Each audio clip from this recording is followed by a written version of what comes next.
நாம இப்ப பார்க்க போற முதல் கார் வந்து Tata Diego எக்ஸெட் 1.2 litre ரெவாட்ரான் top end model வண்டிங்க இது. 2018 மாடல் செகண்ட் ஓனர்ஷிப் வண்டி. பெட்ரோல் காருங்க இது. திருப்பூர் ரிஜிஸ்ட்ரேஷன். 57,000 கிலோமீட்டர் ஓட்டியிருக்காங்க.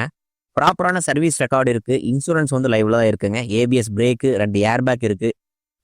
கம்பெனியோட அலாய் வீல்ஸ் அப்படியே இருக்குங்க. ஆட்டோமேட்டிக் மிரர் அட்ஜஸ்டபிள் ஆப்ஷன் இருக்கு. இதுல வந்து எக்கோ மோட், சிட்டி மோட் அப்படின்னு 2 ஆப்ஷன் வந்துருது. ஸ்டீரிங் ஆடியோ கண்ட்ரோலும் வச்சிருக்காங்க. இன்பில்ட் மியூசிக் சிஸ்டம் இருக்கு. நியூ பிரிட்ஜ்ஸ்டோன் டயர்ஸ் போட்டிருக்காங்க. குவாலிட்டியான சீட் கவர்ஸ் இருக்கு. ரீப்ளேஸ்மெண்ட்டே இல்லாத வண்டி. வண்டி எக்ஸலன்ட் கண்டிஷனுங்க. பேங்க் லோனும் கூட அவைலபிள் பண்ணிக்கலாம். ப்ரைஸ் வந்து 4,39,000 சொல்றாங்க. ஒரு சின்ன நெகோஷியபிள் பண்ணிக்கலாம் கண்டிப்பா. நீங்க நேர்ல வாங்க. வண்டி லொகேஷன் வந்து திருப்பூர் தான் நிக்குது. கண்டிப்பா நேர்ல வந்துட்டு எனக்கு கால் பண்ணுங்க. நெகோஷியபிள் வந்து நீங்க ஓவர் கால்ல பண்ணாதீங்க. நேர்ல வந்து ரேட்லாம் பேசிக்கலாம். அடுத்த வண்டி வந்து Tata Sumo Grande GX model இது. இது வந்து 2010 மாடல் தேர்ட் ஓனர்ஷிப் வண்டி.